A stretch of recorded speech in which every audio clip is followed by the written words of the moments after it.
Hello and welcome everybody. I'm Dakian. This is Monday the 14th of March 2016. You're looking at a model that not much has happened to since last week. I did some gold trim or brass or bronze or whatever. Still have the silver metallic left to do and all the leather and wood. But, you know, this model is like 90% done. I just need to get my ass in gear and finish it up. I'm dragging my feet for some reason. But next week I promise it'll be done. Let's move on to some stuff that I have finished.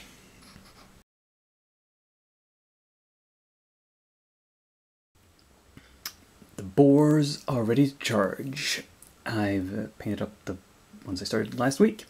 As you can see, it's only the official Frostgrave minis that I've painted up with based with snow. The normal looking bores, I just have grass and dirt bases.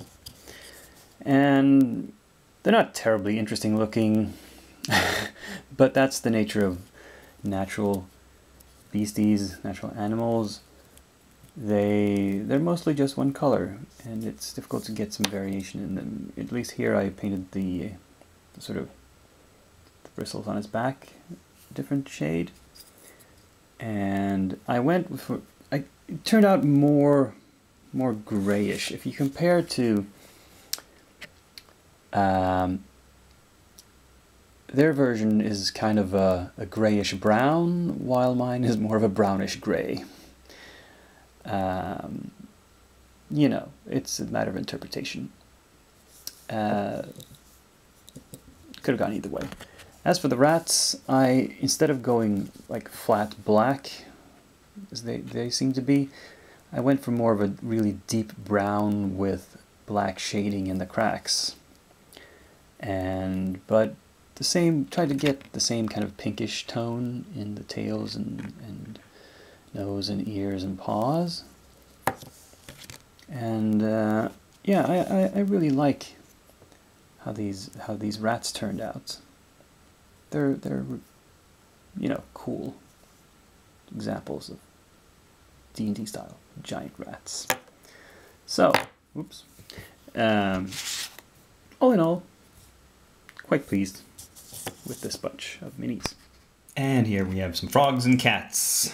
Cats and frogs. These have, as you can see, simply been base coated with gray. I'm not quite sure what color to make them yet. They're going to be sort of white, but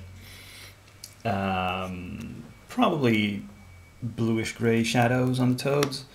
The cats, I'm not sure yet. Just painted them a light gray to start off with. Well, yeah. And the bases are sort of done. But yeah, not much to say really. More progress next week. So the werewolves and such I showed you last week have been prepped and primed, you know, based, glued together. In the case of this guy, the arms are glued on, and I think I've managed to hide the joins fairly well. I just used some Vallejo plastic putty because they're very small cracks. Didn't need to go green stuff on them. In this guy, it's both the arms and the tail that were glued on. As you can see, both these dudes are rather impressive. This one was a single piece sculpt. Didn't need any gluing, but he's rather less impressive. He looks like the runt of the litter. I think this is actually an older sculpt. It's probably from the 25mm days. But, I don't know, maybe you can call it a teenage werewolf or something. And the fourth werewolf is the female werewolf, where the only part glued on is the tail. Or, as I like to call her, supermodel werewolf. Because... yeah, look at her proportions.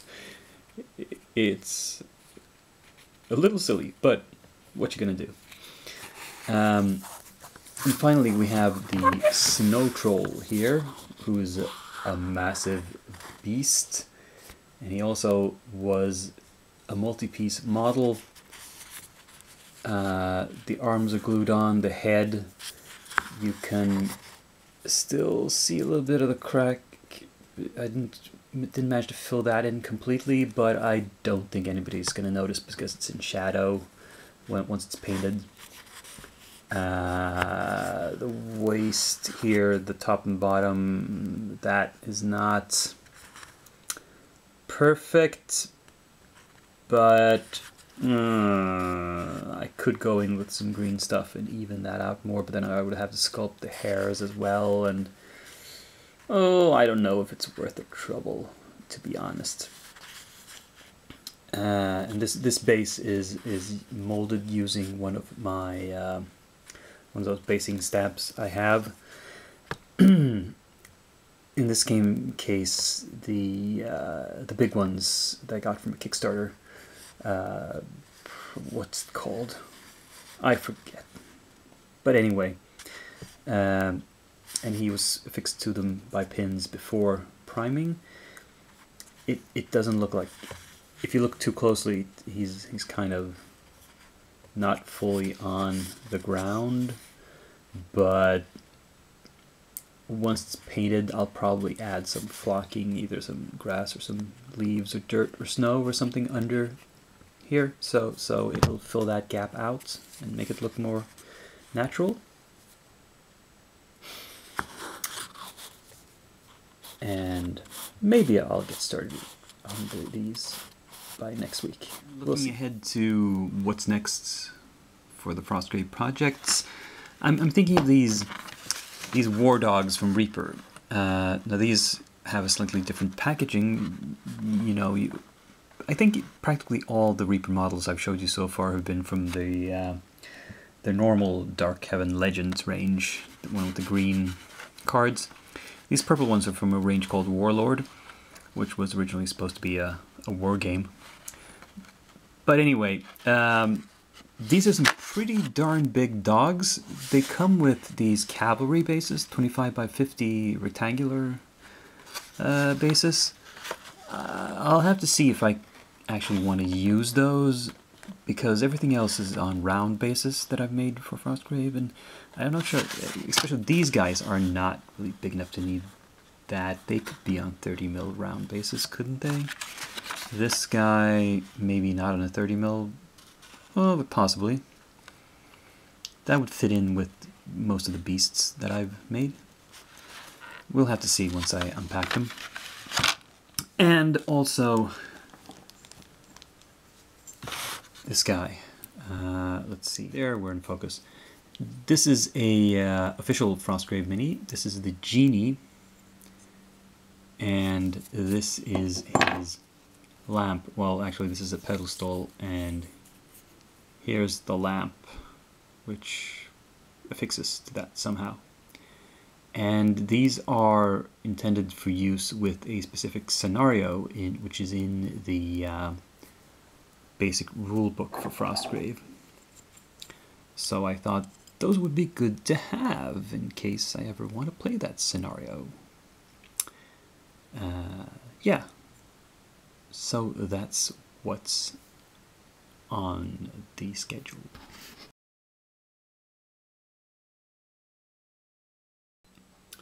And here you can see I picked out the pieces for the Dark Wizard. That is, I chose which parts of the kit to use, clipped them out, cleaned them off, and I've laid them out for you to see.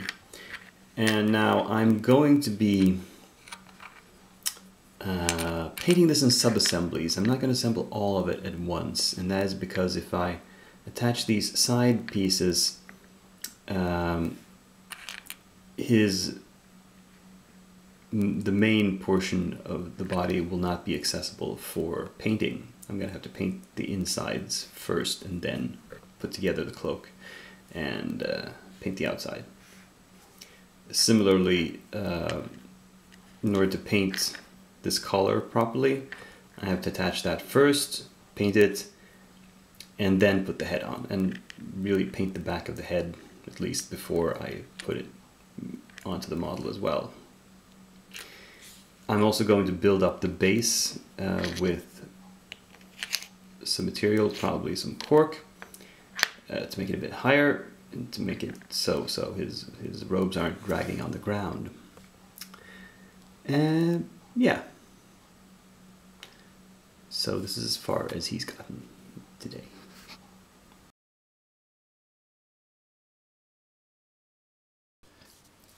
Well, I'm done finally with the mysterious effigy. As done as it's going to be. Not my best work, really, but good enough. The base I made a complete mess of, which is why I've hidden it all with foliage, with leaves and flowers and stuff. Always good to have that as a backup plan. If you compare it, you can see what I've done. I've done something similar, not exactly the same, but in the same vein.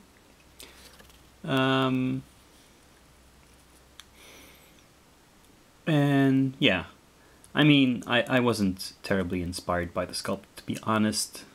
It did not catch my imagination. It was just a lot of weird stuff tacked on for no apparent reason. I prefer knowing what it is I'm painting.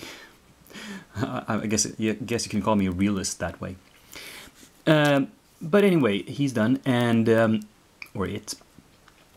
That's the only Malifaux that I've made any noticeable progress on in the past week, so there's no point showing you the other stuff that is in the works. And if you're waiting for scenery, you're going to be waiting a long time, another week, because there has been no measurable progress, no quantifiable progress on that either, any of those pieces. But you know, these things come and go in waves. Like next week, I might get bored with miniatures and want to paint the scenery for a while, and then you'll see more progress on that. Anyway, let's talk more about the future in the next segment.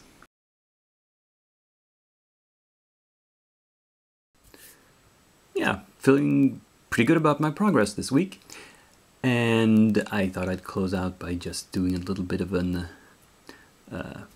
promo not unboxing, but show and tell about stuff that arrived on my doorstep in the past week.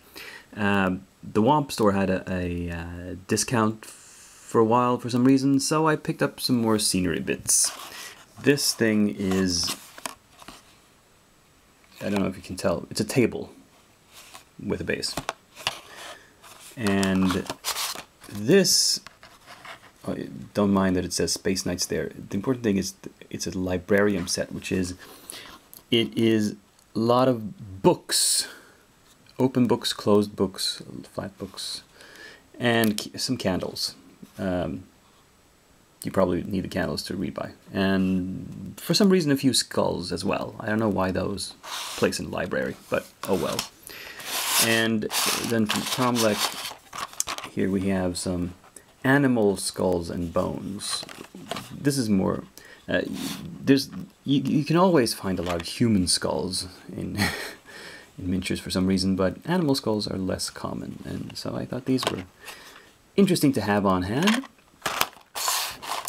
And also from Cromlech, we have birds of prey, which are some, well, the thing you can see in front here is a vulture, and probably some crows and ravens and whatnot that you can have perched on various things. Interesting. And I decided to buy some minis. I'm going to try out a new company. It's statuesque miniatures. Their range called Pulp Alley, which are, you know, 1920s, 30s pulp style characters. And they sell them in sets of 2 mainly. So this one is named D.A. Denton and Red Queen, so it's some sort of femme fatale with a pistol. And the district attorney, which is what D.A. means, I think, is actually toting, I don't know if you can see it somewhere, yeah, he has a Tommy gun. That's a rather aggressive district attorney, I think. And then we have Minerva and Captain Wolf, who are, well, it's difficult to see from this angle, but they're more adventuring types, dressed for combat in some way. And finally, not from a gaming store, but from Amazon, I picked up these because Gorilla Glue was recommended to me in the comments of a previous video by a viewer as being better than normal super glue. So I decided, well, why not give it a try? And so we have the Gorilla Super Glue, and we have something called ordinary Gorilla Glue. And this stuff, man, if you read the instructions, this is pretty serious. You really have to be careful how you use that. But this is more like normal super glue. So it's just supposed to be faster setting. Here it claims 10 seconds is all you need, and it's gonna hold better. Well, we'll see. I'll get around to testing it once my current glues run out. Anyway, that'll be all for this week. Join me again in whenever my next video comes out, no more than 1 week from now. Until then, have a nice week. I'm Dakian, and I'm signing off.